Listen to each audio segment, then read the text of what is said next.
क्या है सब? प्रॉपर्टी लेकर अमीर बन गई हो लेकिन खुद को संभालने का सलीका नहीं आया है। एक काम ठीक से नहीं कर सकती हो। सॉरी। नंदिनी, कैसी लग रही है डेकोरेशन? ये सब बच्चों जैसा डेकोरेशन किया है वसु। ये तो देख लेती कि किसके लिए कर रही हो। ये लेकर जाओ यहाँ से। जी मैडम। क्यों उसे परेशान कर रही हो? एक मिनट।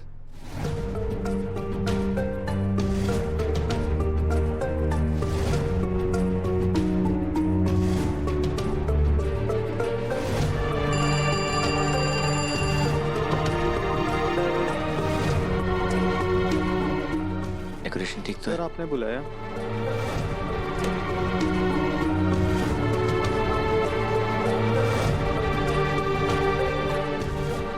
कितना सुंदर डेकोरेशन है नंदिनी, फिर उसको परेशान क्यों कर रही हो?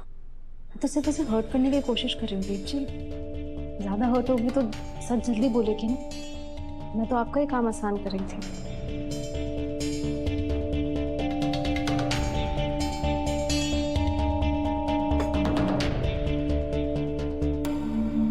सारी तैयारियां हो गई हैं देव सर, अब मैं जाऊं? डेकोरेशन पूरा हो गया है लेकिन अभी तुम्हारा काम बाकी है। खाना सर्व करने के बाद खाली डब्बे वापस लेकर जाओगी, समझी? आओ।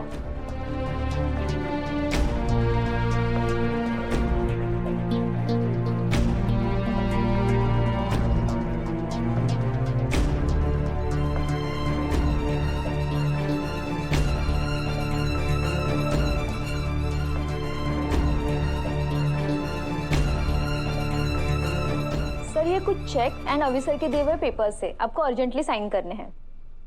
लाई।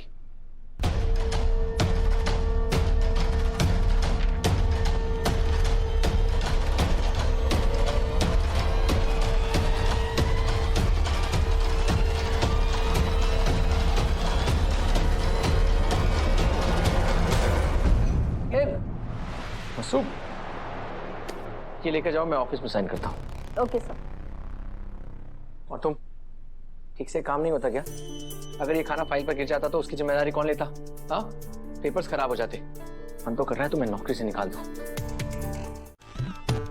बैठे बैठे बोर होने से अच्छा है ऑनलाइन बाबा से दो ज्ञान की बातें कर लेती हूँ।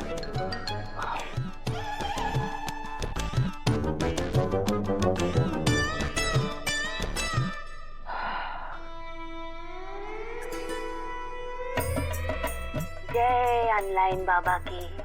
आपकी कृपा से अब हमारे जीवन में सब कुछ सही चल रहा है। बस एक सवाल पूछना था आपसे। बीच बीच में एक चुड़ैल हमारे पीछे पड़ जावे है। फिलहाल आजकल कहीं गायब है। करिश्मा शेखावत नाम है उसका। बस आप यो बता दीजिए कि वो चुड़ैल अभी भी जिंदा है या फिर भाभी ने उसका राम नाम सत्य करवा दिया। चुड़ैल कहेगी? मुझे चुड़ैल कह रही है? अभी इसे हॉरर फिल्म दिखाती हूँ।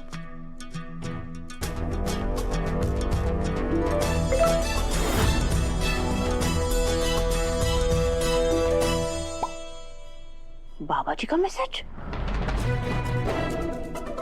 ये तुमने क्या कर दिया? करिश्मा के लिए ऐसे गलत शब्द? करिश्मा के लिए? अरे वो तो महादेवी है, परम पूज्य परम ज्ञानी।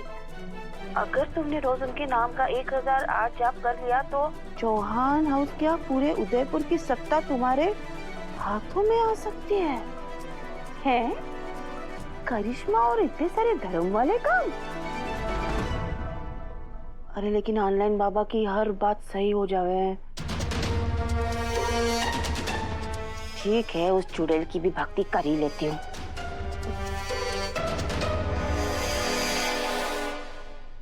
मुझे चुड़ैल कह रही थी ना?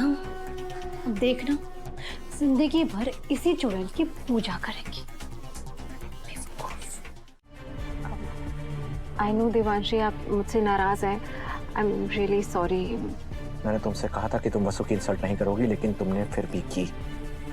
जबरदस्ती उसके मुंह पर केक लगाया, उसे ऑकवर्ड फील कराया। क्यों? देवांशी, वो एक मजाक था सिर्फ। वसु मेरी पत्नी है और उसके साथ ऐसा भद्दा मजाक मैं टॉलरेट नहीं करूंगा नंदिनी। देवांशी, मैं भी टॉलरेट नहीं कर सकती। आप वसु के प्यार में इतने अंधे हो गए हैं, आपको वो सब दिखाई नहीं दे रहा जो मुझे दिखाई दे रहा है। अच्छा, क्या दिखाई दे रहा है तुम्हें? यही कि वसु आपको बेवकूफ बना रही है। Just shut up Nandini. आपको ऐसा लगता है ना कि वसु की कोई मजबूरी है जिसकी वजह से वो ऐसे बिहेव कर रही है, right? Sorry to disappoint you, लेकिन मुझे ऐसा लगता है कि वसु एक बहुत चालाक और शातिर लड़की है और अपना गेम बखूबी खेल रही है। आप ही बताइए, वैसे तो वो आपको छोड़ चुकी थी, लेकिन जैसे ही उसे पता चला कि मैं आपकी लाइफ में वापस आ गई हूँ और आप मेरे करीब आ रहे हैं, तो उसने अपना गेम चेंज कर लिया और ऐसे दिखाने लगी जैसे उसे कोई प्रेशराइज कर रहा है या मजबूर कर रहा है ये सब करने के लिए।